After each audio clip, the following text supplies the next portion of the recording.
an alternative, isn't it? Depends on where you're going. I want to think right here. I'm gonna suffer with the pain. Yeah, it depends on where you're going. I'm almost going that way, but if I'm not, I'll stay here for a little while longer.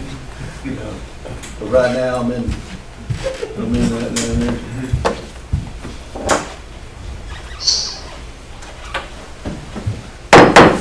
Ladies and gentlemen, it's 6 p.m., so we'll call the meeting to order for the Upson County Board of Commissioners for Tuesday, January the 12th. If you would at this time, please rise for an invocation. Ms. Jones will do the invocation, followed by the pledge. May we bow our heads. Heavenly Father, we come thanking you for all of your amazing blessings. Lord, we thank you for a new year. Lord, we thank you for another opportunity to gather and meet. And God, we come asking that you be in the midst. Lord, we ask that whatever is done here tonight that is pleasing in your sight. God, we ask that you continue to bless our community. We ask that you strengthen us, God. Lord, with all COVID going on, God, we ask that you just touch, Lord, and have mercy on us, God. God, touch those that are sick, heal those, Lord, and just continue to bless us as a county, as a state, and as a nation, Lord. And God, we give you thanks for it right now. God, we give you honor and glory. It's in the name of Jesus that we pray. Amen. Amen. Thank you, Justin. Will you join me in the pledge? I pledge allegiance to the flag of the United States of America and to the republic for which it stands, one nation, under God, indivisible, with liberty and justice for all. Thank you. Okay. Welcome to a new year. New terms, a bunch of new stuff, right? All right. So we're going to start the year off right. First on the agenda is public hearing for special exception on 2060 Waymanville Road for a deer camp. So at this point, is there a motion to open the public hearing? So moved. Is there a second? Second. All those in favor, just indicate it's unanimous. Okay, so the public hearing is open. Do we have any comments? Yes. Okay. We have several comments. We have 5 that I'll have to call, and then 2 that I'll have to read. I have one person that did call, Martha Cooper. She spoke against it, but she did not want to be called or do anything in writing. Okay.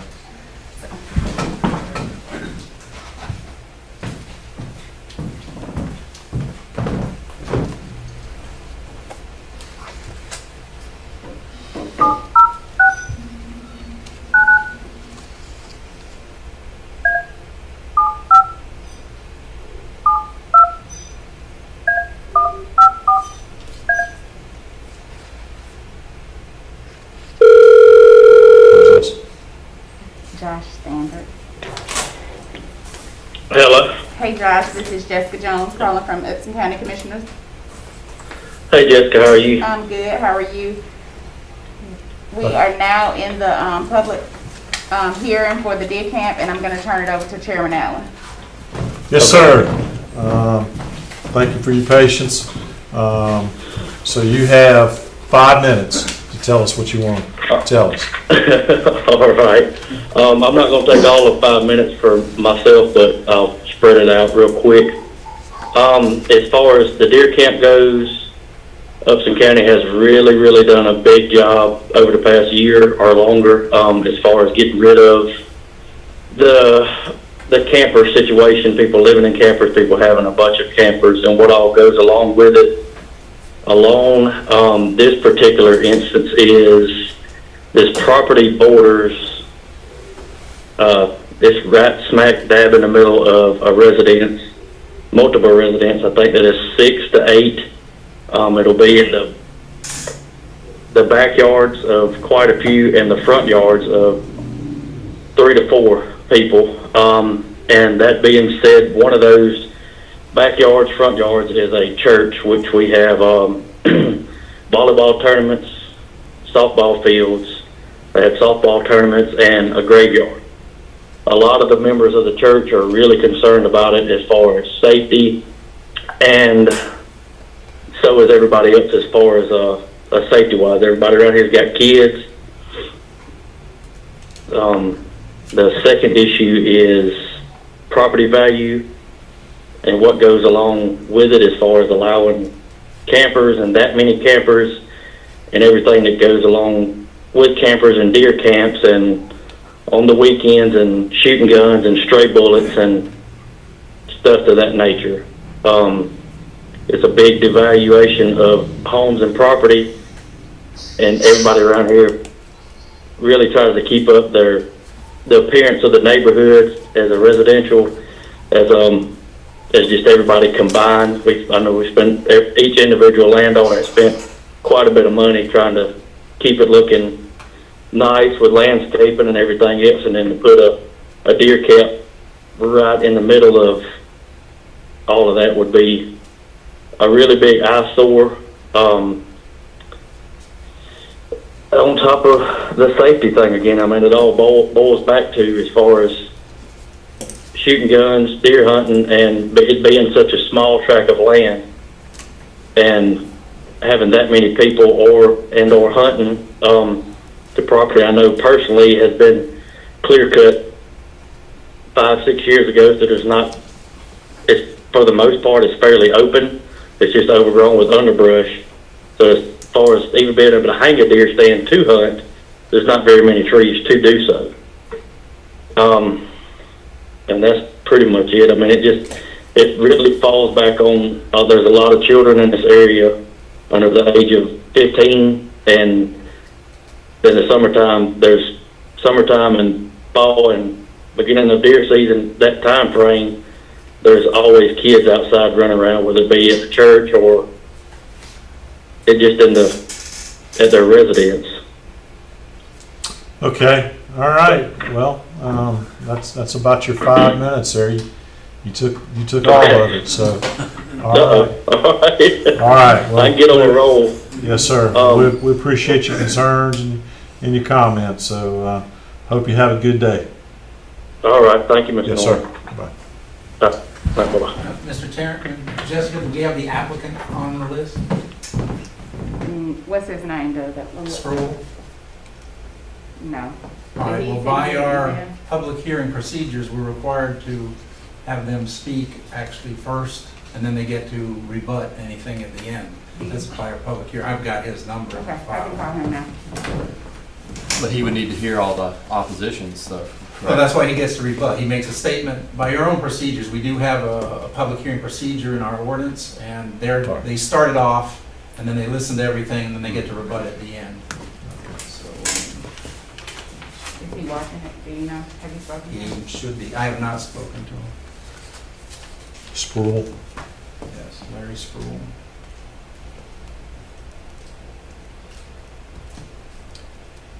But he'll probably need to be called on a separate phone so he can listen to all the opposition. I hope he's watching online.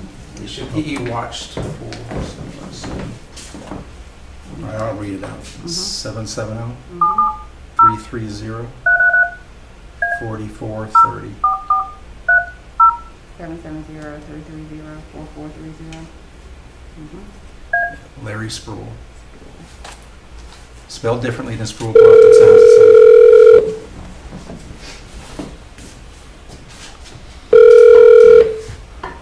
the Hello, this is Larry. Hi, Mr. Sproul. This is Jessica Jones calling from Upson County Commissioner's Office. I am calling.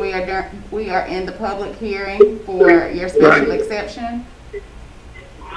And- Yes, I have it on my computer. Okay, I'm going to turn it over to the chairman. Okay. Mute his All right, computer. thank you very much. He needs to mute his computer. Getting a feedback. Hey, sir, if you would just mute your computer, that would cut back on the feedback. Thank you very much. Okay, I've cut the Okay, volume on the computer. much better. All right, sir. You have 5 minutes to state your case. Okay. All right, well, I made a couple of notes. I just wanted to, first of all, thank you all for giving us an opportunity to appear in this meeting. My name is Larry Sproul, which you know. I am one of 5 members of the Custom Hunt Club Land Group LLC. We're a group of close friends who lease land for hunting in Lamar and Talbot counties, totaling 1,039 acres. We're on a waiting list for an additional tract in Upton County. It is becoming increasingly difficult to find acreage upon which you can establish a campsite and run electricity. And as you probably are aware, most hunt leases are year to year and are almost always for sale. We decided that after establishing electricity on a piece of land that you don't own, that becomes a very poor decision. That's what prompted us to pool our resources, establish this LLC, and as opportunities that make sense appear, we will purchase additional land. The 20 acres in Upton County was a good fit for us geographically, as it is only about 15 to 20 minute drive to each of these other tracts, to the other leases that we have. To give you a little bit of background, some of the other members of our group are Dr. Robert Daimler, who is a physician at Embry Healthcare, James Brown, who is the safety and program manager at Northwest Exterminating, Paul Bello, a nationally known consultant in the pest control industry with a master's degree from Purdue and a degree from the University of Georgia, Craig Goodwin, who's a retired director of training for a working exterminating company, and me, I'm retired, and I was a division vice president at Orkin and ran the Roto-Rooter plumbing service business in Atlanta for a number of years. I was listening to the gentleman's comments, and I certainly can understand some of the concerns he might have. We will comply with every rule that's in the requirements that are laid out. We've gotten approval from environmental health, we've gotten all those other things, and we've got the soil tests in and so on for a privy. The way we're tucking the campers in, they'll be off to the side, and they're not going to be like in the middle of an open area. There aren't any accessible children that I know of in the immediate area. So we're not going to hunt a lot on there. We'll probably wind up putting 1 or 2 stands on that track down in the bottom. It's in a bowl like down in there. And, the gentleman mentioned that it had been clear cut and it had been left, it wasn't replanted. It's left to come back on its own. And we don't hunt from climbing stands that you need a tree to hang on. We use tripods and things of that nature.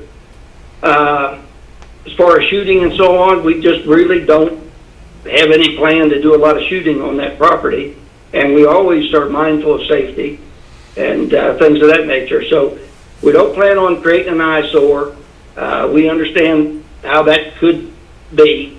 And I don't think we'll do anything that will devalue any of the property. There are other hunting land properties right around it.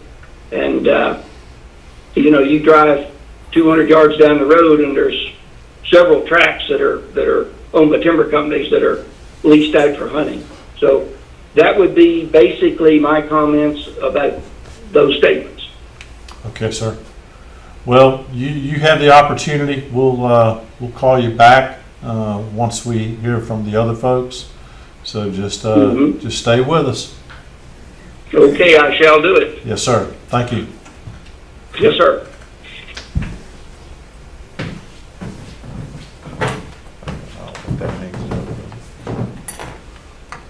Next person is David Edmondson. David Edmondson.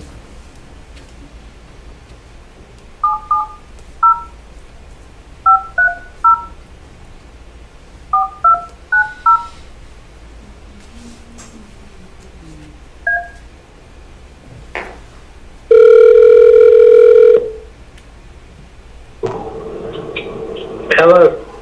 Messed with Mr. Edmondson. Yes. This is Jessica Jones calling from Upson County Commissioner's Office.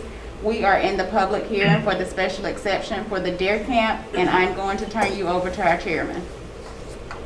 Yes, ma'am. Hey, Mr. Edmondson, this is Norman Allen.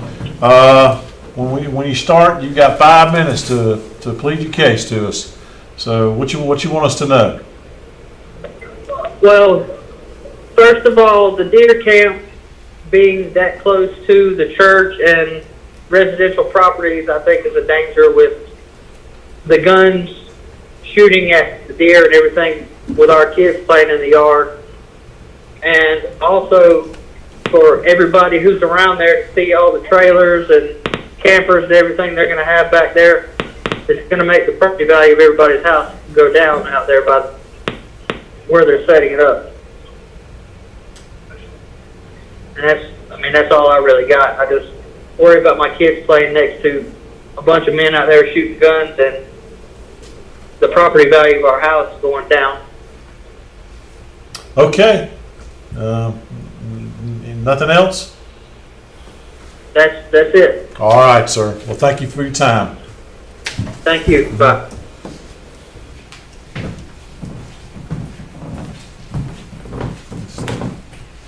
That's the last one. Nothing. Really? How many do you have? We have 8 total. Okay. The next one is Brantley Standard.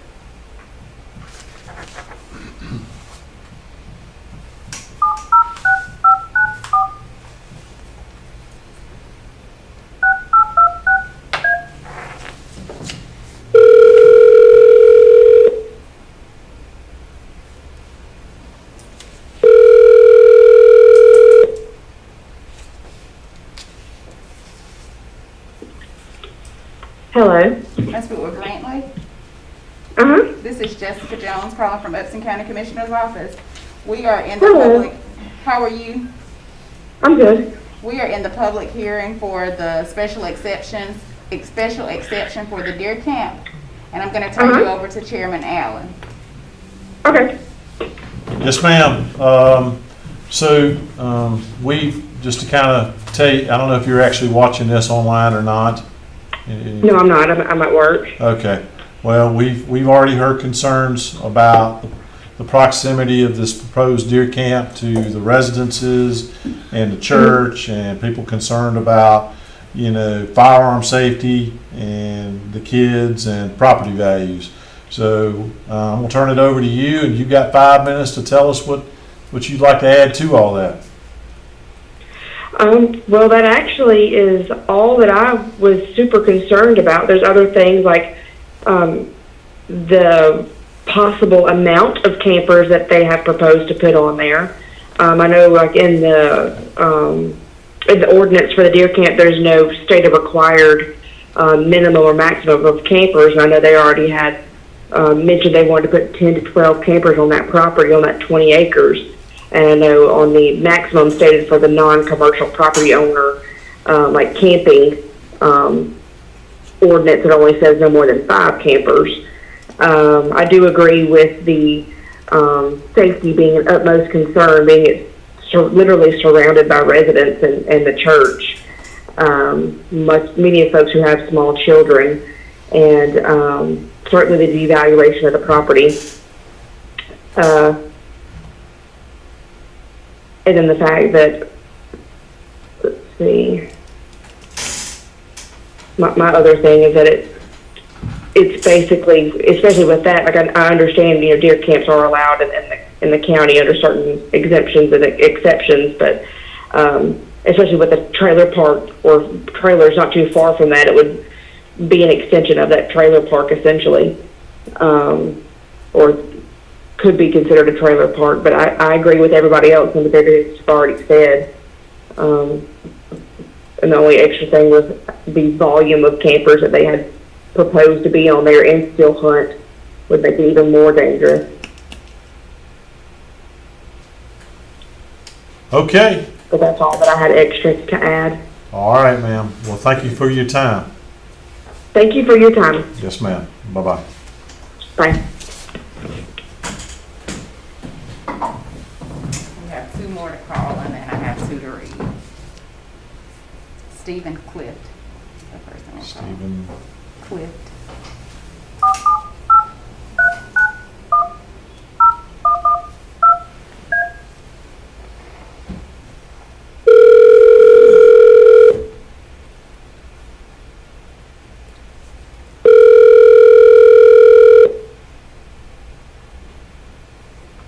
Hello, Steve.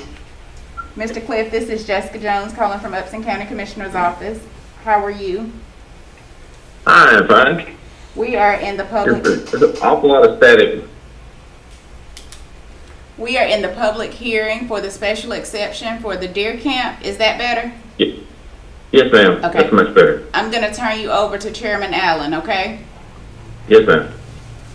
Yes, sir. So, just to kind of give you a heads up, I don't know if you're actually watching this on YouTube or not, but, the commissioners, we've already heard concerns that involve the proximity to the residents and the church down there, concerns about gun safety, devaluation of property, and the volume of campers that are being requested to be allowed in this deer camp. So I kind of summarizes what some of the stuff we've been told already. So you've got 5 minutes to add to it, sir.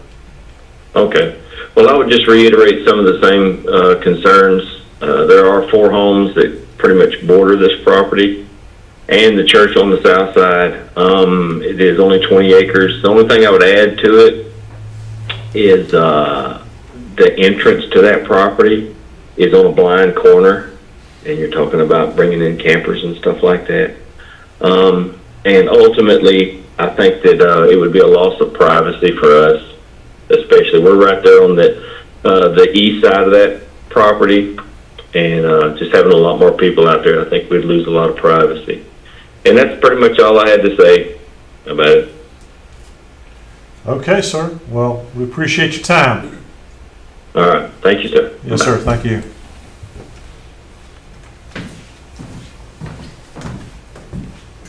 William Chastain. Who? William Chastain.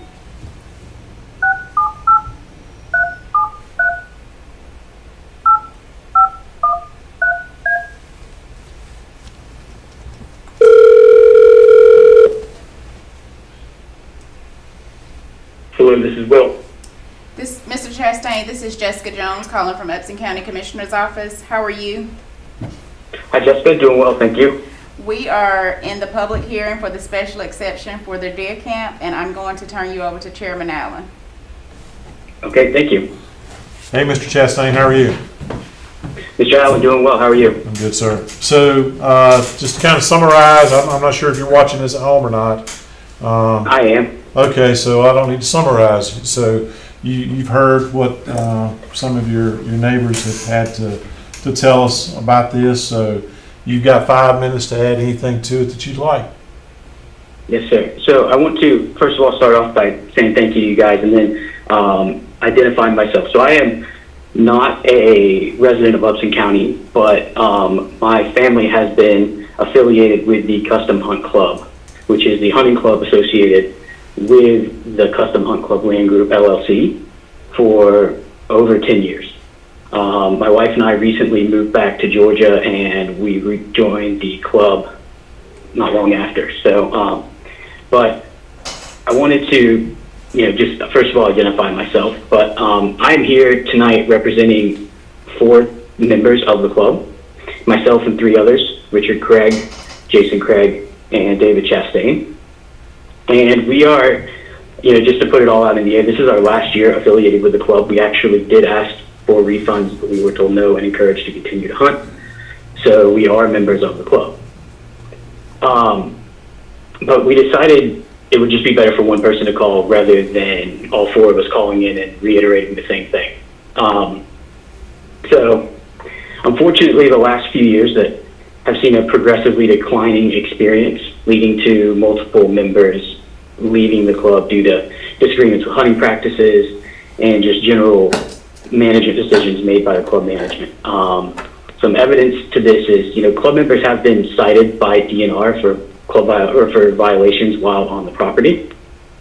Our decision to end our relationship with the club after this year, and after paying, we actually haven't really hunted this year, was made when we were, first of all, advised to leave a stand on property that was no longer leased by the club, and violate DNR regulations by placing stands within 200 yards of one another. So I think if any of you guys are sportsmen, that you'll understand those concerns. One thing that I also want to add is there's a reason that the club is taking this non-traditional path to search for a new camp. We've had a very well-established camp for many years, and the landowner decided not to renew. And while I don't have all the details, as I'm not on any leadership committee for the club, but I can say that there's a reason for that. So I believe that you guys put this permit process in place in order to ensure that quality sportsmen establish clubs in your county. And that's really to protect the property values, the privacy, and just the peaceful area or the peaceful lives of the residents. And that's really important because club members generally are like me. We're not local residents. I live on the north side of Atlanta. So, given the distance that most club members have to travel to get down, to Upson County, you're talking about people coming in Friday night after work, after dark, late, leaving out early in the morning before the sun comes up to get into a stand, and things like that. So, this decision for us to speak up against this, it wasn't made lightly, but, really the thing that got me was I asked myself, I said, what I want, my grandmother lives alone in a pretty rural area, and I said to myself, I said, would I want this club next to my grandmother's house? And the answer is pretty simply just no. So, I want to thank you guys again for your time and allowing me to speak. Okay, sir. Well, thank you. Appreciate your comments. Yeah, thank you guys. Yes, sir. Goodbye.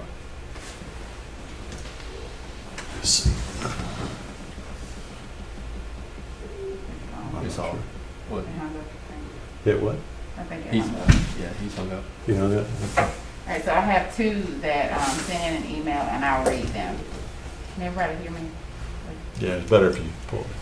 This is in reference to the zoning request number SPX 2020-06 AR Deer Camp to be rezoned to a deer camp in a residential area. How can this request possibly be approved when this 20.3 acres of land is bordered by residential areas and homes on New Harmony Church Road and Waymanville Road? Every deer camp that I have seen is a complete eyesore. They usually consist of old rundown camping trailers and poorly built wooden buildings. Deer camps along with the unsightedness also being noise from shots, ATVs, and late night campfire parties. My family has lived on New Harmony Church Road for 42 years, and it has been a safe and quiet area to live and raise a family. We now have grandchildren who visit us often and enjoy this safe neighborhood. With the fact that a deer camp being adjacent to our property and the unsafe environment that it brings into a residential area, my husband Doug Mills and I greatly oppose this rezoning request.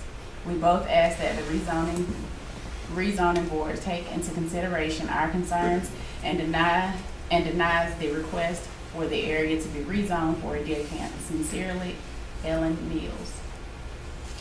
And then we have one more, and it reads, I believe it's a poor location for a deer camp. This section of land has provided an ideal buffer between the surrounding properties, which include 2138, 2144, Mrs. Cooper next door, the houses along the eastern side of New Harmony Church Road leading up to and including the subdivision, New Harmony Church itself, and the pastor's house. The land was clear cut, and any and all privacy between us was taken with it. At night, we can see the outdoor lights of people's homes and even lights coming from back windows of our neighbors. Not to mention, without this buffer, there's nothing to keep us from hearing the conversations others are having in their homes and driveways. There are a few homeowners in the area that have very loud vehicles that are up all times of the night. So in short, there's a privacy and peace concern. Second, there's a trespassing to some small extent. When the property was being cut and landscaped, it was not uncommon to find people on four-wheelers scouting out the 2144, 2138 side of the property line. I don't wish to press charges, but I wish to keep trespassing incidents as a minimum as possible. There's been trespassing issues from neighbors in the past due to the huntable land and the pond. We believe that with the addition of a deer camp, there is more than enough temptation for people willing to overlook no trespassing signs. Many years have been spent in ensuring that this land remains an ideal place for the conservation of Georgia native wildlife. With the addition of the subdivision on New Harmony Church Road and the clear cutting of the land in which the deer camp is being proposed, the wildlife has become increasingly scarce in recent years. Third, there's a huge safety concern. The property is bordered by a church and homeowners on all sides. Even considering a limited amount of land present, there is simply not a safe direction to fire a weapon. There are houses bordering the property in every direction. Even with a mandatory privacy barrier around the property, the people are not safe from it, and the hunting situation remains unchanged. Not enough land to hunt on a hill where everyone is downrange. It's discomforting to hear very close gunshots at the back of people's homes, backyards where kids play and families congregate. Backyards are meant to be a safe place for families, away from the watchful eye of neighbors and passerby. People shouldn't have to live in fear, which follows very nicely with my fourth point, property values. Property values will drop with the loss of the noise barrier alone, not to mention clear-cut fields that butts directly up to everyone's back door now. People don't live here to be social. They live out here for the tranquility and freedom that comes with being in nature and away from others. With that gone, there's simply no value in our properties here. I'm Erin Clift, and I am against the building of the deer camp on Lindenville Road. Okay. We need to call Mr. Sproul back. All right, Doug, I need this number again.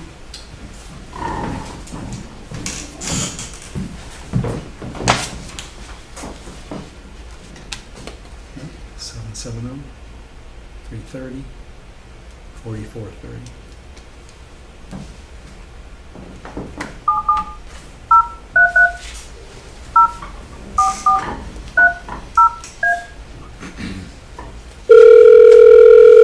You want me to take it? Thank you. This is Larry, thank you. Hey, sir, it's Norman Allen again. So, Yes, sir, Mr. Evans. all right, so you've heard what everyone has had to say. I'll give you a few Right. minutes to rebut or add anything you'd like to add to your earlier comments. Well, I'll just kind of make a few notes, and there's a lot of similarity in the comments, and I can understand that. I will go back, though, and talk about the most recent one. If there are gunshots being fired there, we've not fired any shots. Now, I have heard some shooting when I have been down there. So there's someone doing that other than us. Okay? So that's not us. The other thing, it was kind of implied perhaps that we had done a clear cut. We did not do that. The former owner or someone did the clear cut, and it has been allowed to come back, and I don't know exactly when it was cut. It appears to be 5-6 years ago, probably. So, you know, that's just something that's an aside. Another fella said something about there was a DNR rule about stands 200 yards apart. That is not a DNR rule.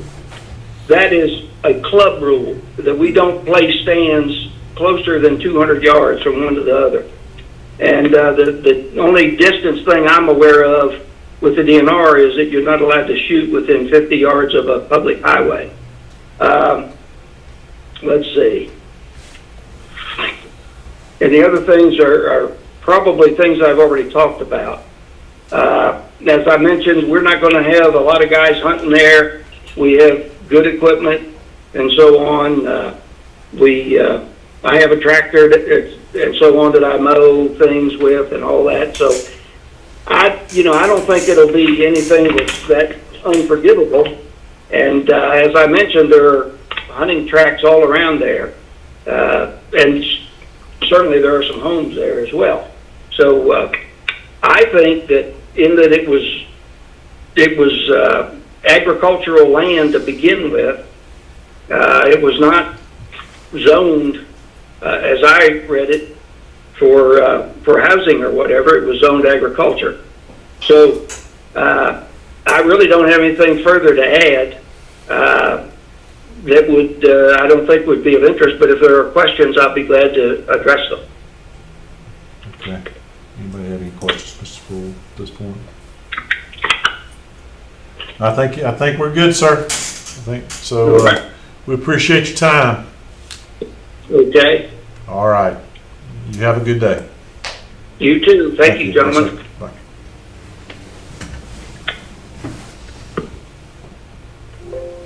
Okay. That's it, right? All right. So that's all the comments. So at this point, we'll entertain a motion to close the public hearing. So moved. All right, everybody at once.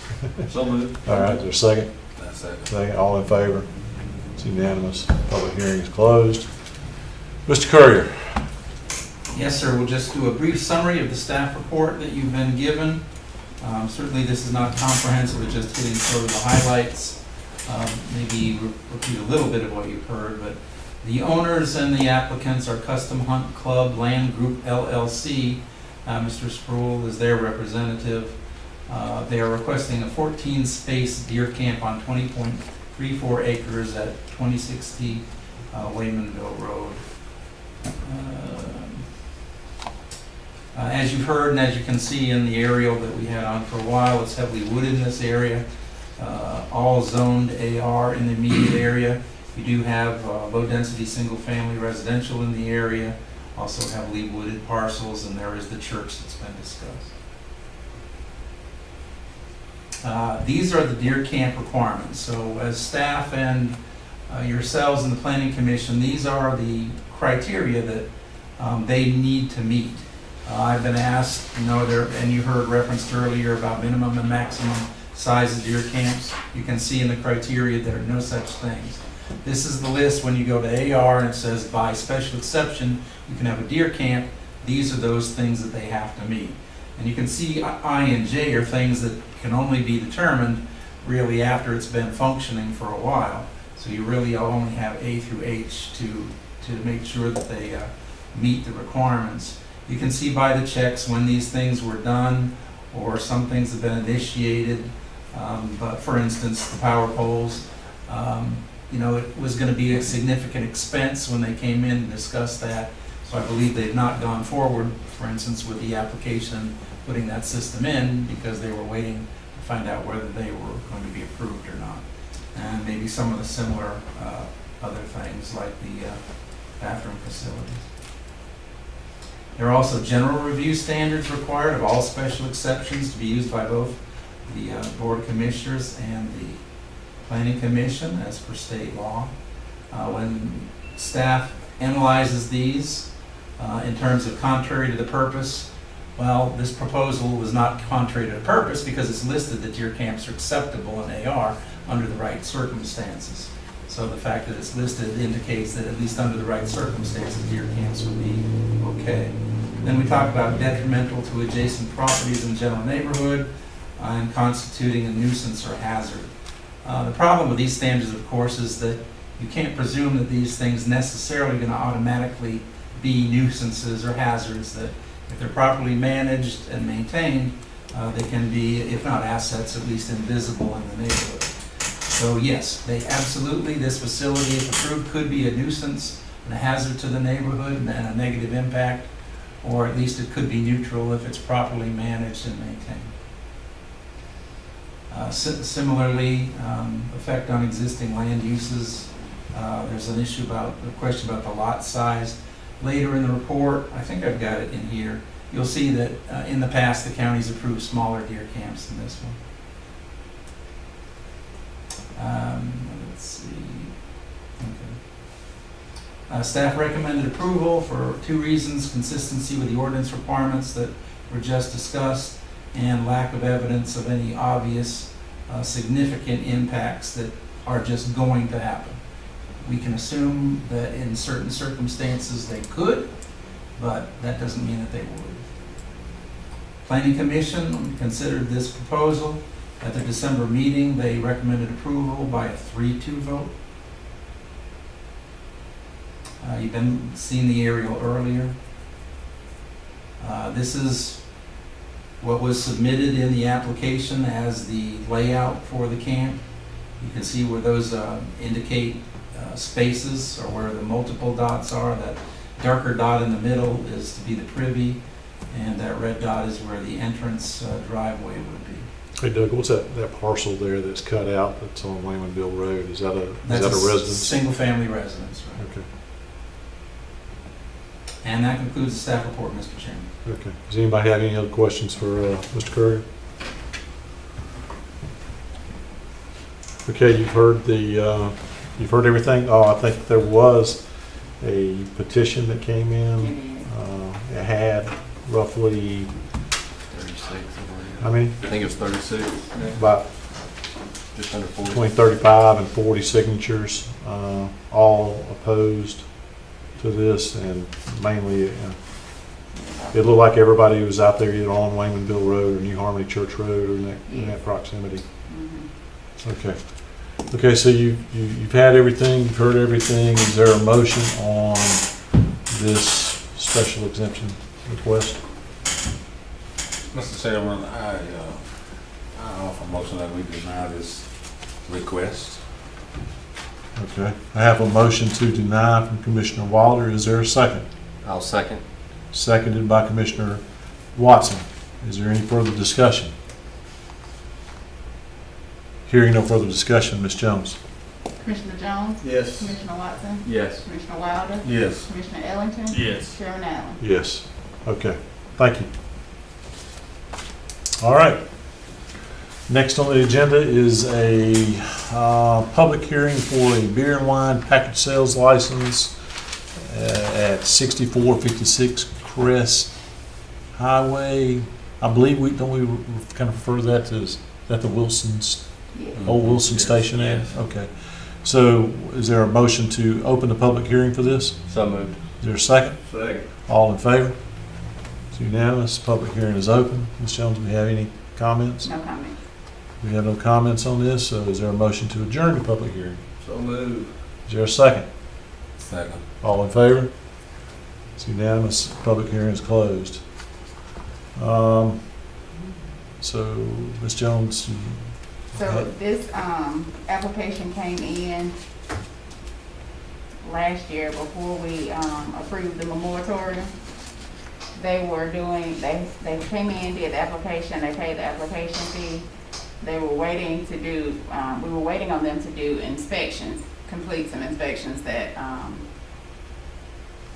Thomas that Thomas had requested they complete.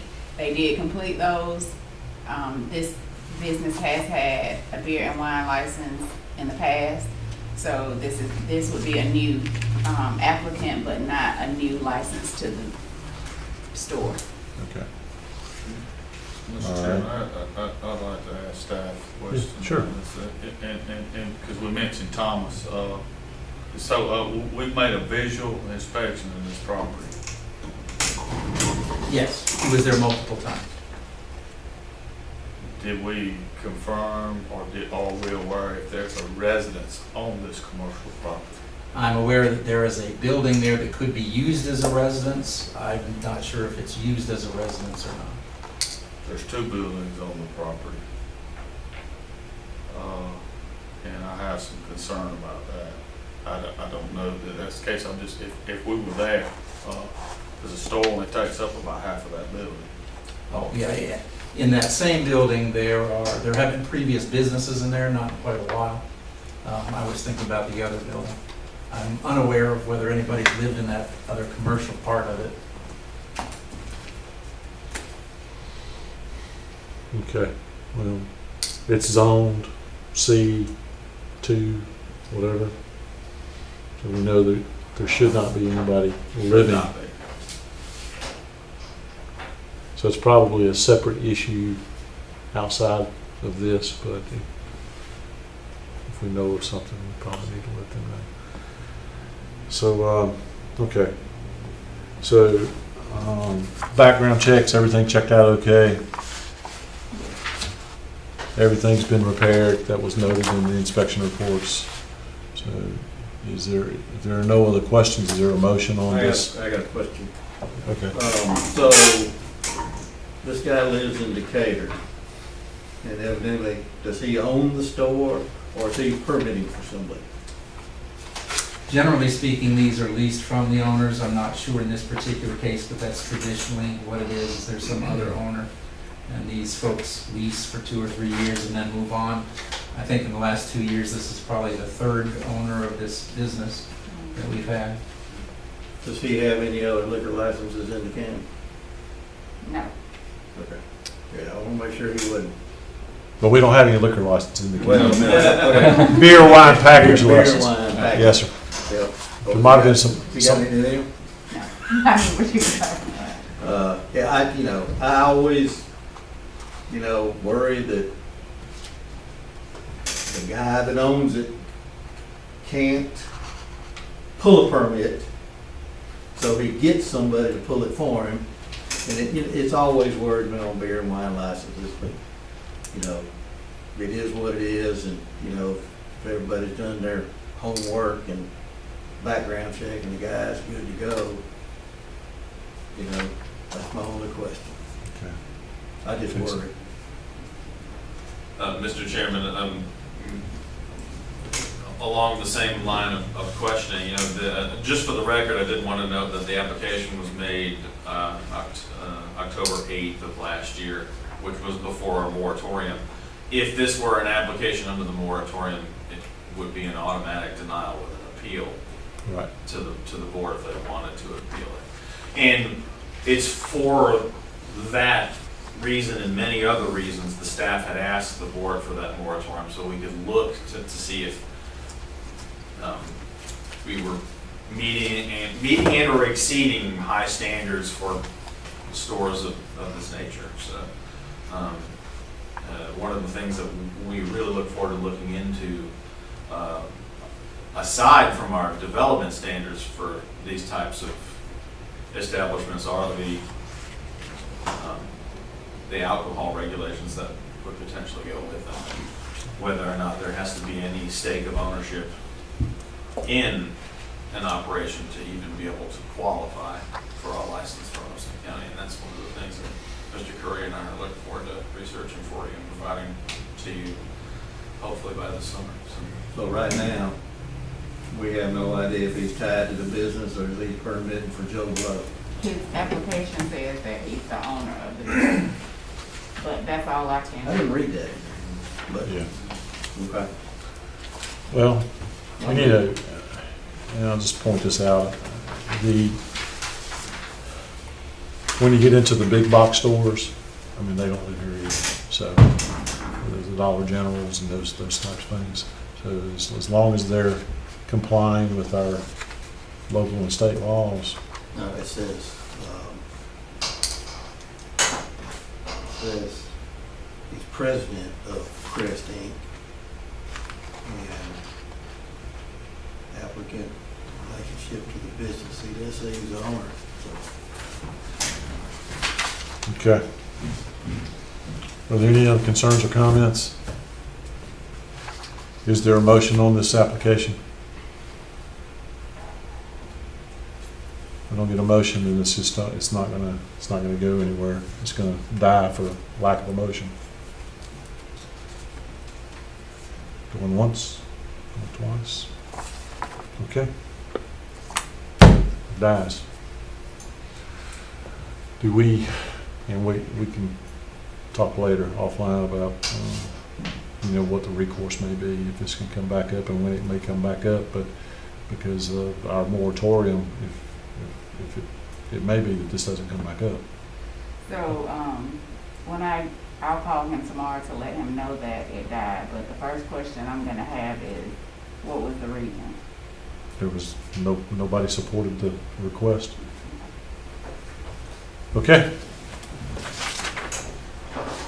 All right, next, public comments. These are general public comments. Do we have any?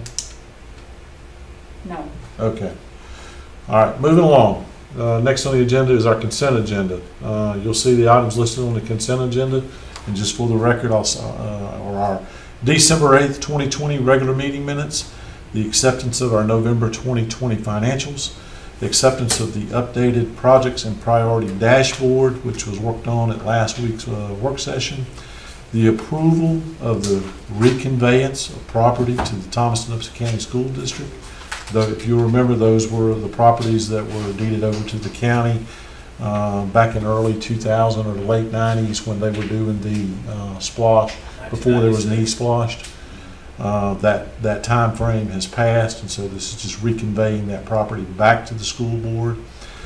Approval of a beer and wine license renewals for Sunnyside Beverage at 3087 Crest Highway and the Dollar General at 3092 Crest Highway. These are just renewals, same people, renewals. And then the approval of a resolution modifying the classification and compensation plan for the county finance officer. Again, this is an item that was discussed at our work session. So is there a motion on the consent? So moved. Motion by Commissioner Jones. Is there a second? Second. Seconded by Commissioner Watson. Ms. Jones? Commissioner Jones? Yes. Commissioner Watson? Yes. Commissioner Wilder? Yes. Commissioner Ellington? Yes. Chairman Allen? Yes. Okay, new business, moving right along. Ms. Fletcher has patiently awaited her turn, and we are finally there, Ms. Fletcher. So This is interesting. We'll turn the floor over to you. Thank you for your patience. Thank you very much. I just wanted to come and provide an IDA update and want to do a better job this year of keeping everybody informed. I provide a weekly update, and I know y'all are inundated with information. So, but I do provide a weekly update just with highlights. It's not everything that's going on in our office, but it's some of the major things. I wanted to report that last month the IDA had a very successful board retreat. The facilitators were from Carl Vinson Institute out of Athens, and they did a phenomenal job. Prior to the retreat, they tasked me with providing a list of successes over the past decade. And I provided that PowerPoint to each of you on December the 11th, but I wanted to highlight a few things. It looked kind of like this, if you remember, and I can resend it, and I'll just resend it in the morning anyway. But early December, everybody was pretty busy. So I'm just going to run down a few of the highlights over the last decade, which is something that our office was asked to do. The IDA issued over $209 million in industrial revenue bonds. The latest bond being a $115 million bond to Interfor in 2019. Issuance of bonds is one of the main reasons the IDA was created in 1964 and is a great incentive to offer both industries that you're recruiting and industries that are already here. The following industries and national, retailer, or commercial companies have located in Upson County in the past 10 years. Advantage Relocation, which is located at Lakeside. Metalworks, which is in the old Thomaston Mill buildings. Inman Solar, Golden Star, which purchased the Spec building. Solutions Pest and Lawn, which is in the old Yamaha building. Crown Technology, which is in the building that Scott Blackstock donated on Poplar Drive. Supermoss, which is now in the old Quad Graphics building, and I've heard that they've leased the other part of the building to someone in the last few weeks, so that's good that that entire building is being occupied. Renews Companies, United Teleports, and then on the commercial side, Planet Fitness, Dunkin', Chick-fil-A, and last month, McElroy purchased land on Highway 19 to build a Holiday Inn Express. Very excited about that because it's much needed in our community. Excuse me. The IDA is debt-free, and I would like to thank you, the county commissioners, for participating in a 5-year agreement that ends in 2022 to continue paying the $245,000 in debt service that we did have. That's really helped us build an incentive pool and not only necessarily for incentives for industry, but hopefully for infrastructure upgrades, which I'm sure y'all are all aware of what's going on at the industrial park and our need for wastewater capacity. I hope that you'll consider an extension of that agreement in the near future. Also, our office created the Workforce Development Task Force to address the issues with present and future workforce. The committee is comprised of school representatives, local industries, the technical college, Three Rivers Regional Commission, and people from a wide range of sectors, from banking to healthcare to logistics. So we work very closely with the CTAE director at Upson High School, and he plays an active role on the task force. Obviously, due to COVID, a lot of our activities have changed. We're not able to do in-person meetings in the school. I've been out trying to visit some of our local industries, and some are not even accepting visitors. So it's kind of changed the way that we've done things, but I'll get to that in just a minute.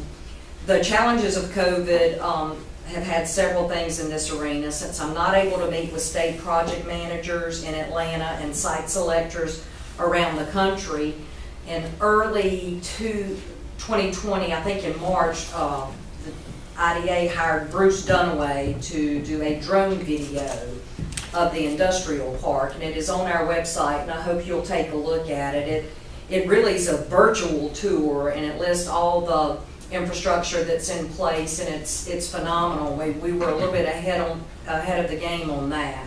So since we're not getting a lot of visits, boots on the ground here, we do have the virtual video, and Mike Rella even said that was great for him to be able to share with his contacts. So, excuse me. I've also been communicating with existing industries throughout the pandemic and providing them information on the state and federal loans that are available, PPP, EIDL. When I get SBA information or anything, I shoot it to all of them, and if they have questions, I can connect them with the right resources. The best news I have probably is that the IDA has worked with Windstream Kinetic to get fiber board under the rail in the Central Georgia Business and Technology Park. They were actually supposed to start today, and I drove out there and they did some, but I think the weather may have been a little prohibitive. It's something we've tried to achieve for several years, and Jason Tinsley played a key role in connecting us with the right person. So this is a huge accomplishment, and Windstream paid for the permitting, which can be about $25,000 to get a permit to bore under the rail. And also a big shout out to Cater Parrott for expediting all of the permitting. And really, telecommunications is the new highway. It's the information highway, and it was a desperately needed inside the park. It's also needed some outside of the park, but if you know any folks that work for Windstream, be sure to thank them, because that was a huge help for us. What are we going to focus on in 2021? Well, I think I sent you this, but I'm going to resend it tomorrow. It's something that came out of our strategic planning retreat, and I love the way that they laid it out, 6, 12, and 18 months. This is who's responsible. These are the partners. I'm going to be working with Robert Haney on some broadband items, working with the city and the county on a lot of them. So we're real excited. And one of the things on here in the immediate future is, the wastewater capacity issue. And I think the county has sent some red line agreement to Russell. So we're hoping in the near future we can move forward with that. Also, the other things that we talked about that will be done in the next 18 months, communication and education, sewer infrastructure at the technology park, a potential technology park developer, and we're waiting on that to figure out the sewer issue, so we can work with any potential developers and tell them what they have to market and work with.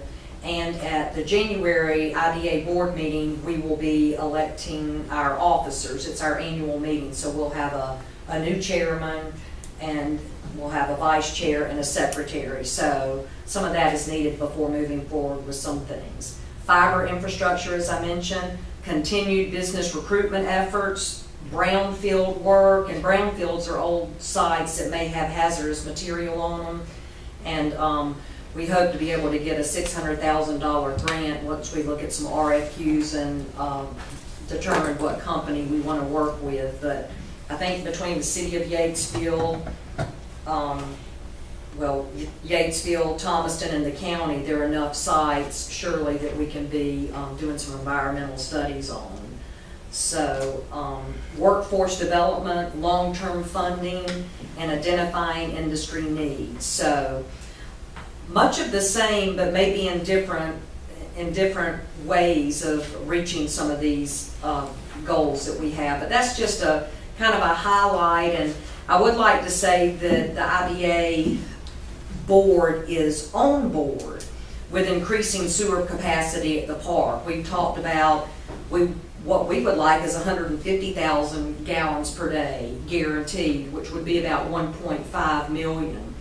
So when you look at our financials and see that we have 1.8 million in the bank, sometimes I look at that number a little differently, knowing that I want to do whatever we can to guarantee the maximum capacity, which is 150,000. That's all that we could get, but we don't just expect somebody else to pay for it. We want to do what we can, and so we're just kind of waiting, and that's a lot of that money comes from the agreement that we had where the city and county would continue paying that service debt. So that's the value of that agreement is, you know, that we hope to give it for infrastructure if we're not using it for incentives. So also wanted to mention, as I've been driving around the last week or two trying to get in some of our local industries, Intafor is hiring.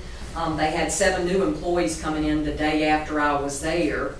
And I was talking to the plant manager, just like, Kyle, we start at $15 an hour, and if you can drive a forklift, you can put $18.25 starting. Really good company to work for with benefits and wages. And also Solutions Pest and Lawn has continued to hire people throughout the COVID pandemic, and they are still hiring. So if you hear people say we need jobs, and that doesn't even talk about the retail. I was going past Duncan, I think, and they were hiring. But anyway, there are jobs. We're fighting the same workforce issues that we've fought over the last few years. People can't pass drug tests, or they don't want to work in that environment, or they don't want to work a 12-hour shift. So it can be frustrating for some of our local industries, but I also want you to know that there are jobs that are available. Again, I thank you for the opportunity to be the economic developer for Upson County, and look forward to working with you this year. I'll get this to you tomorrow. Thank you. Okay. Any questions? No, but I'd like to make a comment. Okay. I really appreciate you standing up in front of us and giving us a report. I'm old school, and speech is more important to me than an email. So I appreciate you standing up and doing, you know, that report for us. Well, thank you. I'll do more of it. Yes, sir. And I have a quick question on the Windstream fiber. I know they're running it to United Teleports there. Where are they dead to stopping? Are they going to continue down into the? No, they're not until they have an end user. They're going to go just under the rail, probably 10 feet on the dark side. Okay. At that end. But they don't know where to go, and they won't do it all the way, just like the gas line. Until they had an end user, they wouldn't extend it. Gotcha. Okay. Anybody else have any questions? I like to ask, I guess, how are you using Gorilla to enhance our situation on it? And what things is he providing to you, and how's that relationship, and Right. and give me an update. Okay. We gave him a workforce narrative that included, you know, the strengths of our workforce, average household income, you know, basically our workforce is strong in advanced manufacturing. We're a textile community, so we're very hands-on, but we do have a logistics element. I also gave Mike the marketing flyers that we had both for retail and for the Central Georgia Business and Technology Park, and it's one that ECG did for us. It's really good looking. I can add it to this stuff I'm sending, but it had all the infrastructure, you know, the size of the lines, and he was going to blast that, how many available acres, the drone video that we talked about. So we've used that. I think one of Mike's biggest assets are his contacts, you know, and because he would talk about blasting the stuff, but I'm not copied on it or whatever, so I don't know. But anyway, we didn't participate in the grant because we didn't own that the land, and the city decided not to, so that kind of fell by the wayside. But trying to think of anything else. Chairman Allen, can you help me out here?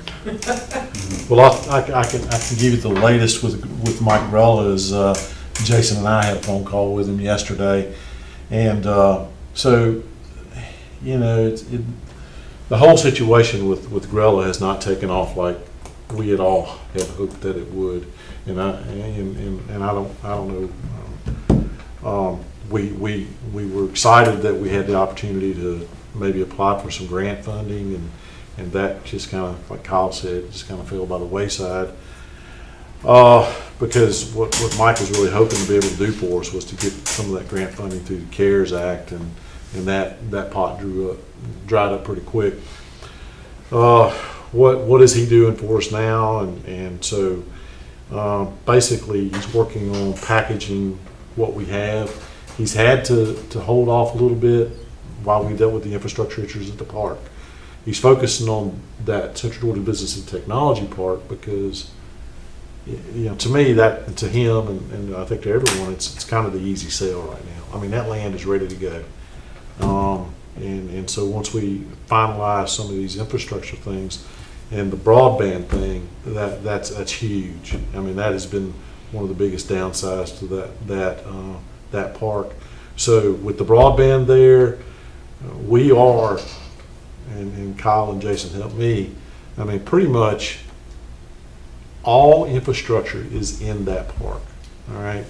Now, can we handle a heavy load on wastewater?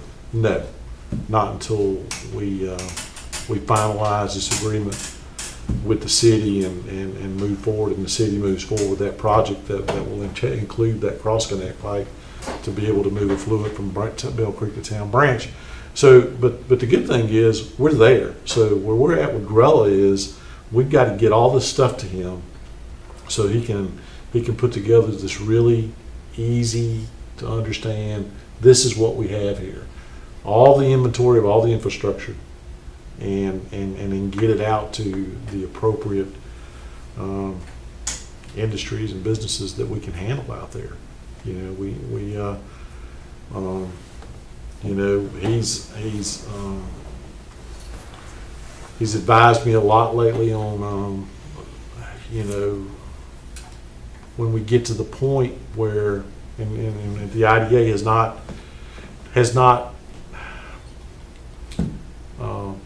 undertaking contracting with a site developer out there, but you know, I hope that at some point in the very near future we'll get to that point where we can reach out and get someone like a Panattoni or ProLogic or somebody like that can help us market that park, help Grella market that park. So I hope that in the very near future we're going to start seeing a lot on it. Jason? Just a few things to add. You know, based on our conversation yesterday, he's agreed to double the amount of time on his contract for the same rate, because you know we just got a second round of stimulus funding, which they haven't really promulgated really many rules and regulations for yet. So we know that it has certain specific components. We don't know how much of that will be geared towards economic development and whether that will be filtered down into more additional federal grant dollars that could be applied for. And then, of course, with at least the incoming administration has promised to do yet even more stimulus on top of what was done that may get us in another CARES Act scenario where we would have the opportunity to, again, look at federally funded EDA applications and things. He mentioned that during his call. And he also asked us for the detailed information on our brownfields RFQ, and he's put that out on his LinkedIn site and then sent it to some of the brownfields people that he's worked with, encouraging them. So that I just wanted to fill in some of the other areas that we had planned from yesterday. We had planned on him coming down this week, and and we had to, obviously because of the spike that we're experiencing with COVID, we had to we thought it prudent to back off on that. So he's standing by. Yes, ma'am. And I was going to add to that, Chairman Allen put it together so that the school system, the city, and the county could be at that meeting to talk about maybe non-traditional economic development. And then I think the school system was wanting to do it virtually. But anyway, I think we're going to move forward with that at some point when the numbers get down a little bit, getting all the tax levying authorities together. And that's why it's important to get the school system in there, because when we do have these larger industrial type prospects coming in, I mean, tax abatements are a huge part of that, and the school system's got to have a seat at the table to have those discussions. When was his engagement was for 120 days? Was it 120 or 180? 180. 6 months. 180. So, okay. And I think, and let me clarify something Jason said. He's willing to, he's extending his engagement, but at no fee. No cost. I don't think he said that exactly. Well, I was going to clarify that. Yeah, I think I did. Yeah. So we've paid him all we're obligated to pay. Right. He's just because we were not as that's a good word, as aggressive as we had hoped to be out the gate. He realizes that. I mean, he wants to help us succeed. What are we doing to get some urgency behind all these needs and that he's asking us for? I mean, other than we know we got to work the wastewater. Well, the wastewater, that was the thing that really just it was a stumbling block that just kind of stopped everything until we could commit to the city's request to partner with them on that 150,000 gallons. I mean, it kind of held everything up. I think hopefully we'll have that agreement back from the city in the very near future. Yes, ma'am. Correct me if I'm wrong on this, but my understanding about wastewater limitations out there, if an industry comes and they're not using, if they're not using a lot of water in their process and have a lot of affluent, they just have restroom needs, there may be a way to have that kind of industry in the park in the future. We may not have to wait, because when we talk about the transfer pipe and the city building out, that could be that could be several years. Yeah. It could be, but depending on the load, depending on what's in the water, say for instance it was another Renew type operation where they had a significant pretreatment plant, that water going back in there is not a huge load. So there's probably it's going to be a case by case. Yeah, exactly, and we've got to. So we can't let that project, the city's project, hold us up on that. Yeah, and one of the points on the developer, I mean, I'm obviously eager to see that go to the next steps, and I understand the process that we're going through, and regardless if it's Panatone or whoever, I think that's another tool that's going to be very beneficial to have in the quiver Yeah, That's and free if- marketing, and they have access to a lot of industries out there, so. And if it goes the way that and I'm just speaking for me, if it goes the way that I think it'll go in the IDA, that if we put out an RFP, RFQ, or RF whatever for that, it'll get a lot of interest and maybe bring a bunch of different people with different ideas and different contacts is what because the biggest thing is, I mean, the limitation of wastewater out there, that's what's got to really help us drive the decisions on what we want out there. I think we all understand and support expansion of what Mr. Rainey's been able to do out there. And, we've had conversations with him, and he has high hopes that a lot of the stuff, partnerships that he has, or potential customers that will come in to that park. Quick question. Yeah. Regarding, so on the RFQ or whatever for the developer, has Panatone been notified of that process? That was That's for gonna- brownfield. Okay, well, I'm just saying, I know we're gonna be pursuing some type of request for proposal for a developer. The IDA board is not We're determined. not Okay. made that, but I hope that we will. Well, I mean, I would say if that's the route that's decided, I would hope that there's a message back to Panatone to let them know, give them a heads up. Yeah. Because they They came down take here. the time Oh, to come down absolutely. several times. And they're monitoring those procurement sites all the time, but I would definitely talk to Dane. I think that there was in-depth discussion at our board retreat, pros and cons, and we just decided, let's get the term agreement in place so we can tell whoever it is, but, it's, when I get a chairman, we're gonna make some phone calls and get everything in place, but I agree with Chairman Allen, I think it's just a matter of time.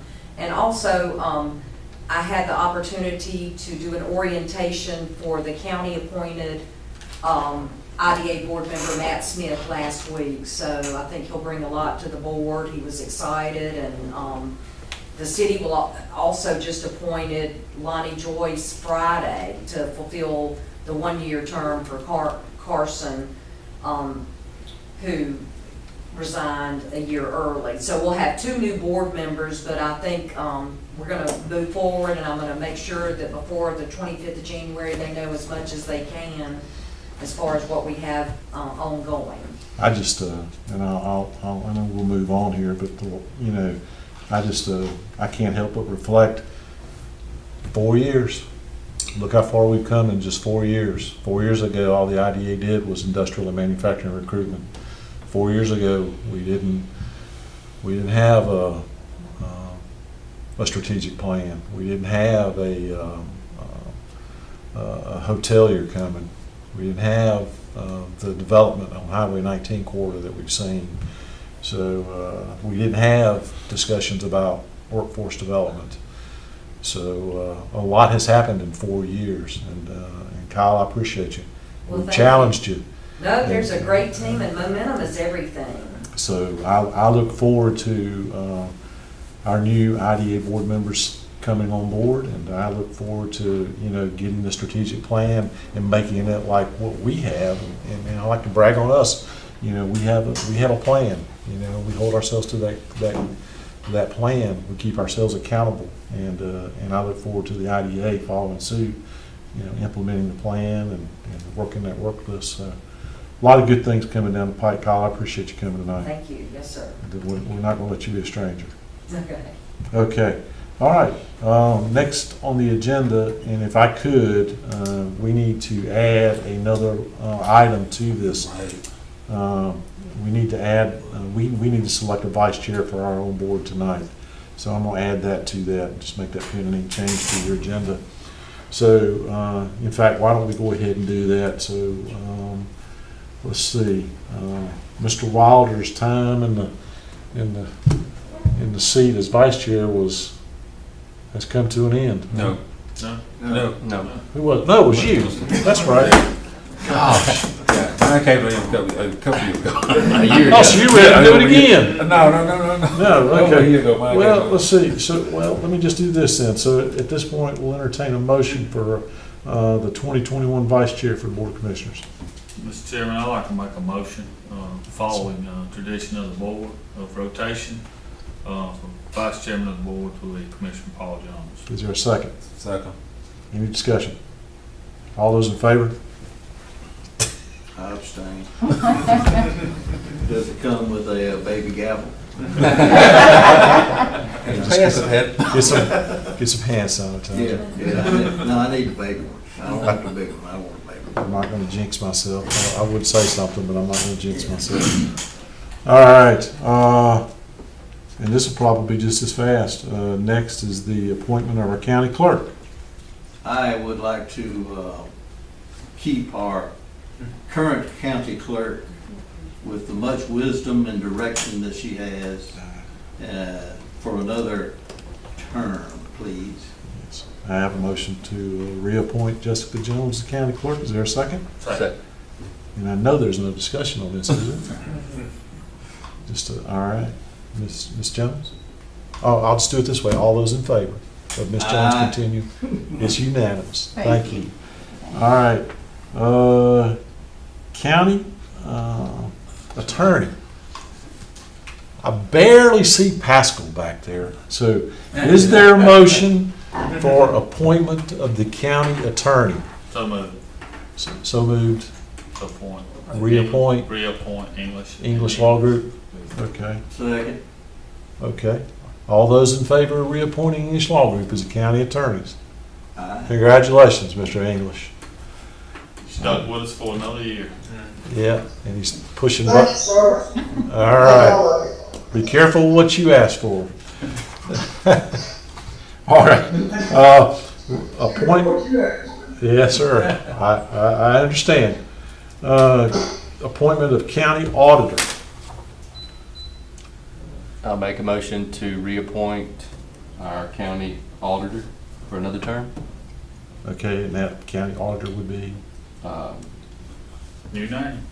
Yeah, that's what I'm making sure I get it right. It's Driver Adams and Sharp. Yeah. Okay, which is going to go along with our next item on the agenda.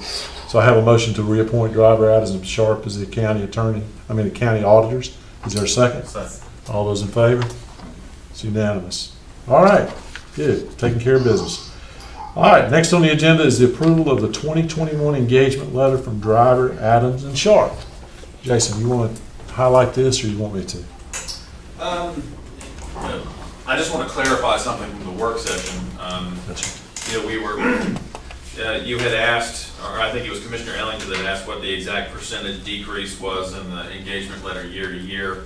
And I took a stab at it without having the previous year's engagement, but I think after Jessica came back to the office and pulled it, it was a 14% decrease year to year. Yes. And I just also want to reiterate, Mr. Chairman, that it did include, this letter of engagement included a lot of the language that we had discussed that we wanted to see in future letters of engagement, which specifically included language on testing internal controls. And I think we did cover that, some of that in the work session too. So it's a extremely comprehensive engagement letter, and we look forward to working with that. So Okay. the total cost, if you remember, is you can find on page 8 and continue on to page 9. And I think Jessica had given us a subtotal in that email because it's not subtotaled in the agreement here. Do you remember what the total was? I don't. Okay. And it doesn't give us the bottom line total here, does it? No. Commissioner Watson's pulling it up. There we go. And while they're calculating the sum total, Jason, I think one of the things that we had talked about was the transaction processing and taking a deeper dive into some of these agency funds. We probably need to reach out to some of these folks that are in charge of some of these agency funds and give them a heads up. Don't want any surprises, or do we? Well, and I I think to add to that conversation, I met with them at length before they presented this letter of engagement and discussed with them some of the things that I wanted them to look at going into the 2021 fiscal year. That specifically related to some of those funds and the state laws that govern how we account for and use those funds. And they had wholeheartedly agreed that they would use that in their analysis and provide us some sort of compliance feedback as part of the internal control process. So I was very pleased to hear that. What was the total? $85,900 for 2021. Okay. All right, so you have the engagement letter. The sum total figure is $85,900. Is there a motion on this engagement? So moved. Motion to approve by Commissioner Ellington. Is there a second? Second. Seconded by Commissioner Watson. All right, so Ms. Jones? Commissioner Jones? Yes. Commissioner Watson? Yes. Commissioner Wilder? Yes. Commissioner Ellington? Yes. Chairman Allen? Yes. Okay. Moving right along. Comments? Our newly reappointed Ms. Jones, you got anything for us tonight? I just want to say thank you for, I wasn't fishing for that. well, I'm here. You don't have to say that. Thank you for the reappointment. I really appreciate, y'all trusting me to do the job. Thank you. Thank you for all you do for us. Okay. Jason?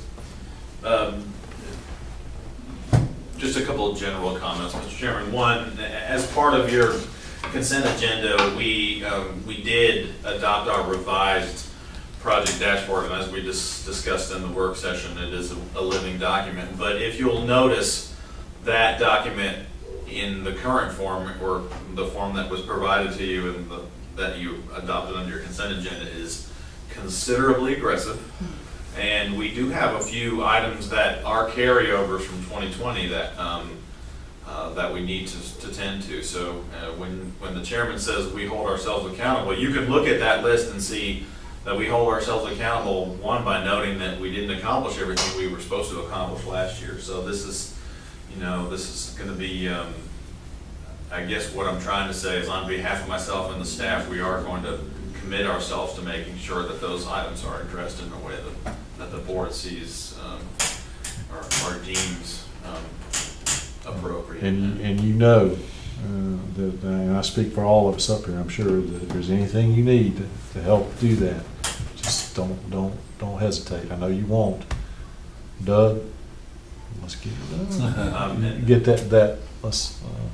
The other thing I wanted to also acknowledge that in many cases, we've sort of informally asked commissioners to chip in on different areas of expertise, and that's been an incredible help to me and some of the other staffers as we're trying to get some of these things done. So your willingness to work with us on some of these things and chip in and roll up your sleeves is, I really enjoy that level of collaboration, because I think once we bring things forward, we've already got a pretty high level of buy-in, plus we can tap a lot of private sector expertise that sits up there that, and frankly, expertise that I don't have in my own career. So I think that's proven to be a real positive.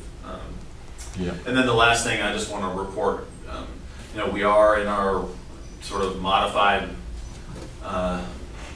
operating protocols as far as our buildings being a little more secure than they were, but I just want to reassure the board that every department is open and every citizen has access to those departments. So we're working very diligently to make sure that we're being safe and we're limiting contact, but we're not showing a reduction in attentiveness to your constituents. So, yeah, and that's probably a good segue into, we had our call today.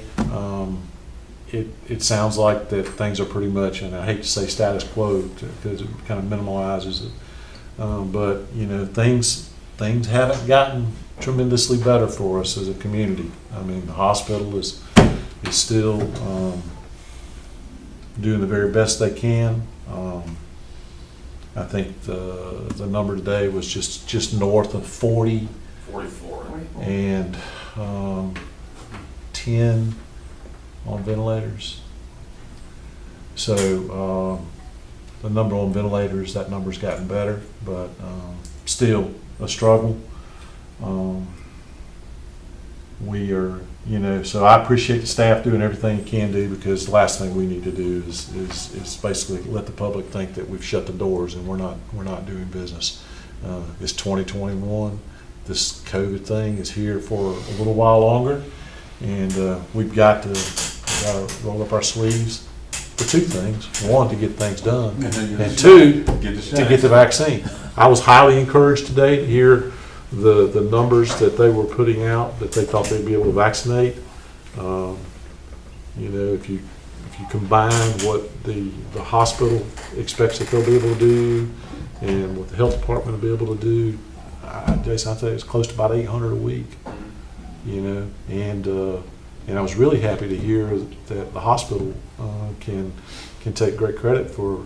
They have not wasted a dose yet. If they open a vial and they use it, when they have no shows, they probably run down the hall and find somebody and drag them in and get them. So we, I would love to bring somebody in here and set the example. You had it yet? Tomorrow at 1:50, I have an appointment tomorrow. There you go. I got mine Thursday at 12:45. Well, and it sounds like that, and don't hold me to this. Don't say that Norman Allen said it. What we were told today is that they anticipate there may be some relaxation in the or expansion, I guess is the better word, of the opportunities to get it. Right now it's 65 and above. It sounds like that if you're an individual that doesn't meet that 65 and over criteria, but you have other health factors that need to be considered, that they may go ahead and open it up, because like they all say, vaccine sitting on the shelf ain't helping anybody. So that was a good call today. For the benefit of, and I'll just go ahead and get a couple of my things out there for the benefit of the people that are watching, and I hope there are some. It's frustrating for me, and I know for all of us that are on this board, to have people that really don't have, and I'm just going to say it the way it is, don't have a clue as to what's going on, to make comments on social media and to come across as like they're the subject matter expert on things. And if I'm offending somebody by saying that, well, I say go look in the mirror and see why you may be offended. Look, our EMS service is doing the very best that they can. We met with them almost 2 months ago. We had Joe come to our work session back in November, and we challenged him, and he took that challenge and he went back. And so he did some things for his employees. I think the number, is anywhere between 30 to 40% pay increases. But it doesn't matter how much you pay people if they're scared to come to work, or they realize that they've been doing this for 30 years and they see their coworkers going down with COVID. Who wants to go to that situation? So our EMS is no different than any other EMS out there when it comes to struggling to man the buses to serve our community. And when somebody complains about our, and we call it ours, is community ambulances units responding to communities outside of the Upson County area for mutual aid, I would challenge you, anybody, and if you're watching, I'd challenge it. If that was your family member that was in Lamar County or Monroe County, would you want that ambulance sitting over here in Upson County when they can get to you and not show up just because of some arbitrary county line? Mutual aid, and it's the same thing for us. If we, how many times, Jason, have we reached out for mutual aid from other counties?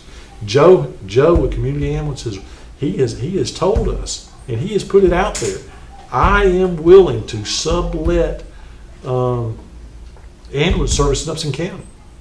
And he's got the authority to do that on a verbal, not even a contract.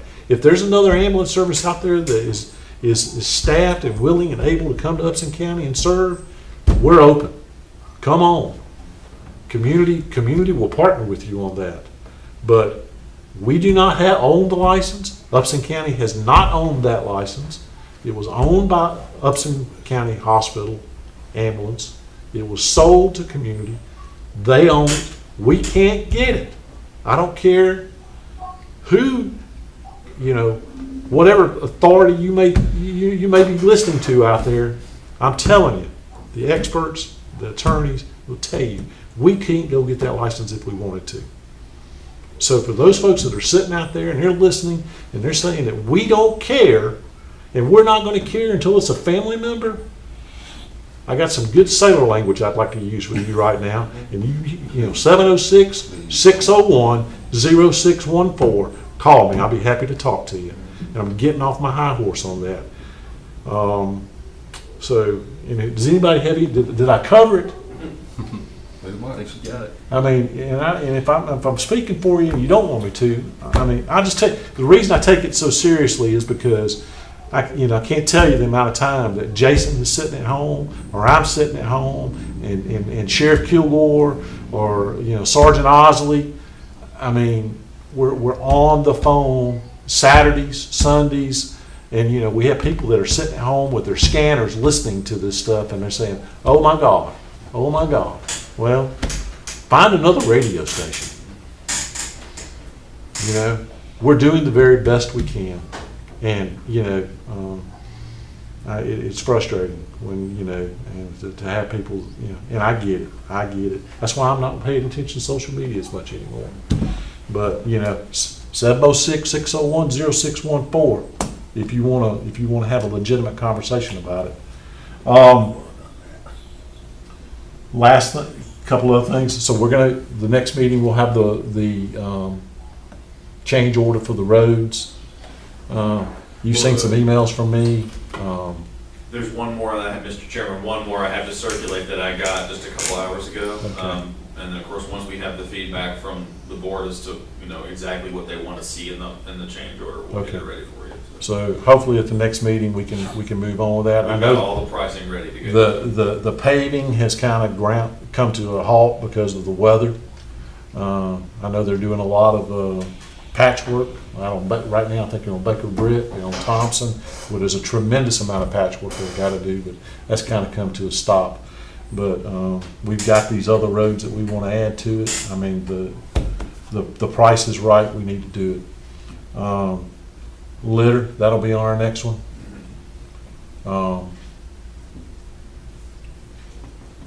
Mr. Chairman, that contractor already has the list of roads that I presented in the work session. They've looked at it and agreed to extend that state price to us locally, so we're just now working on a contract. The sheriff is very, very interested. It frustrates him that he doesn't have the opportunity right now to have community service folks out there. I talked to him again today about it because, I mean, this is, us having to basically contract litter services. It just doesn't feel right. But ride down County Road or go down Hannah Mill Road. I mean, it literally looks like somebody's dumped 55-gallon drums of trash out there. And, and it's like, we're going to, I don't know how many hours it would take to go pick up the trash on County Road right now. If you go from the city line down to by the Fortners down there, down by Potato Creek Heights, I've never seen so bad in my life. It's embarrassing. There's several of them like that. I know.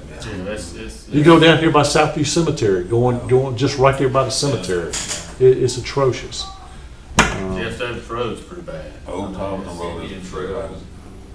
It's ridiculous, and I don't know what it's going to take to get some folks. And I get it. There may be situations where it is, you said at the work session that somebody didn't bag their trash up right, and the trash truck picked it up and it gets blown out. But that ain't it all. If we, and I've had the conversation with our law enforcement folks. I mean, how many tickets do you write? I said, you can't catch them. I mean, I'm not throwing anybody under the bus. You can't catch them. I mean, they're not gonna throw the trash out when they see somebody with blue lights on top of their vehicle behind them, but they'll do it in front of us. You know, we need to possibly, and I don't want to add something to our list, but if it's a quick penalty change to our ordinance to where, I mean, are we maxed out on the fine for littering? The fines are the same for whatever the ordinance violation is, so Yeah. it's up Is to there a the state judge. limit on what we can charge? Uh, I don't want to create more work, but we got to make an example of somebody. And woe be that person that gets caught. You know? It's up to $1,000 even, I think, even for, anything in our ordinance is up to $1,000, it's up to the judge. Yeah. I know one person that got a phone call and he got caught, and it cost him $250. I made the phone call.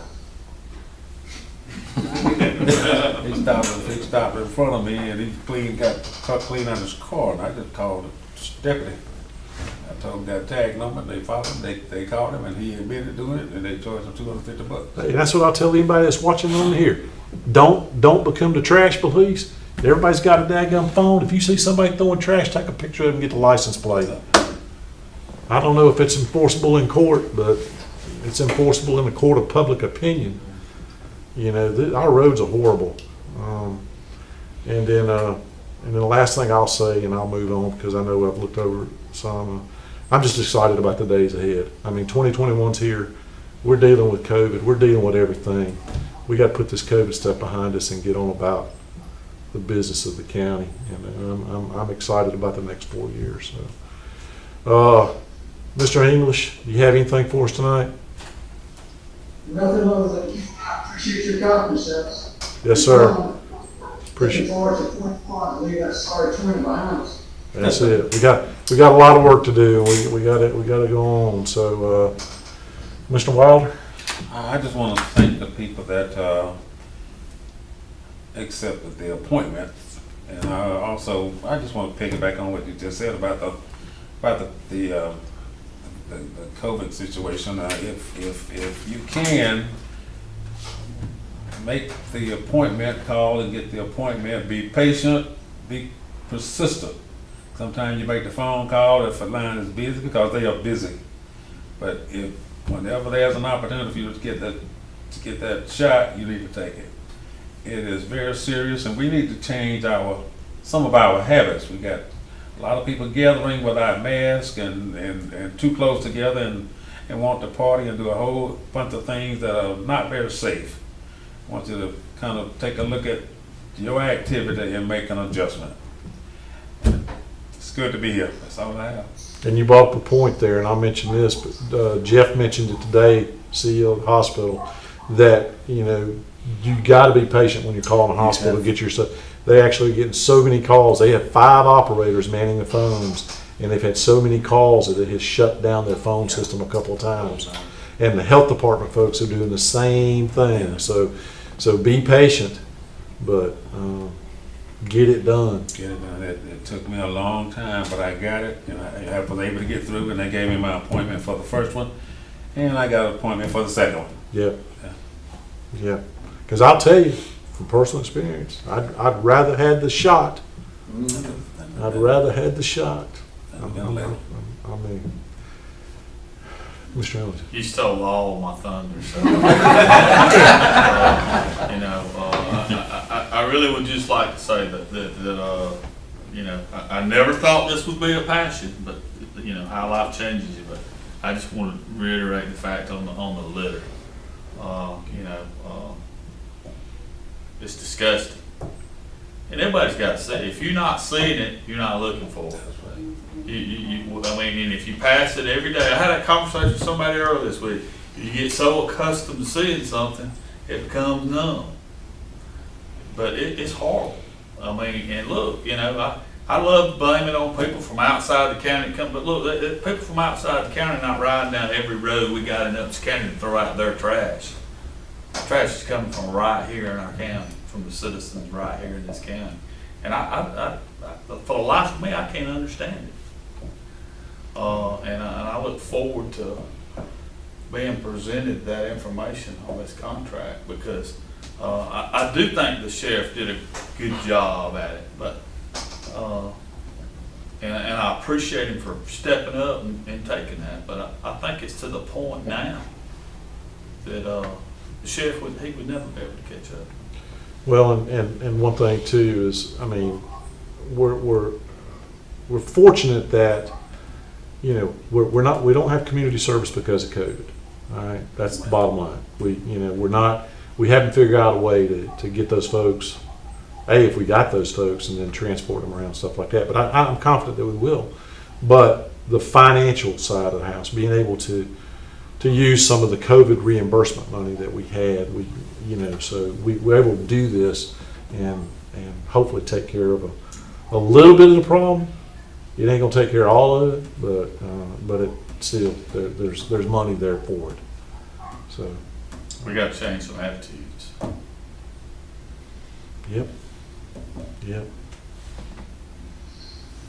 Commissioner Jones. Well, I'm kind of like everybody else. I am grateful to be in 2021, and if we can get this pandemic under control, we can get back to a normal life, and you can enjoy friendships and everything else, and get back to normal, I'll be grateful. Other than that, appreciate this nomination for vice chairman, and hopefully we will move forward quickly since this vaccine's out here. It's tough to get an appointment. They only got so much vaccine to go around, but do it. Take it. Please don't be the one that didn't show up, because if you don't show up, you have cut somebody else out of one that they wanted. And that's all I got to say. Sir? Yeah, obviously having the vaccine out, I think, is a huge progress for us to start putting this pandemic behind us, and I would definitely encourage, the people that are capable and meet the criteria to get out and sign up for that vaccine, because 65 and older is the population that has the most issues with it, and that's going to be the starting point for us to kind of roll this thing behind us. And then other item I have, and I know our ordinance list is getting lengthy, but usually we don't talk about an item until it comes up. In our special exception item today, I was a little surprised to see, deer camps not having a minimum acreage and some numbers associated with things. So I would like to see us look at this in the near future and maybe put this on our list to visit, to start putting some numbers to deer camps in terms of minimum acres and campers, the ratio of campers to acreage. I think that's something we need to look at. But other than that, that's it. Any final thoughts? All right. With that, we'll entertain a motion to adjourn. So moved. Adjourn. Thank you. Thanks for your patience. Yes, sir. Hope it was worth the price of admission. Tell us when it's off. We're still online, though, so y'all keep that in mind. Push a button. What you do? You can do that now?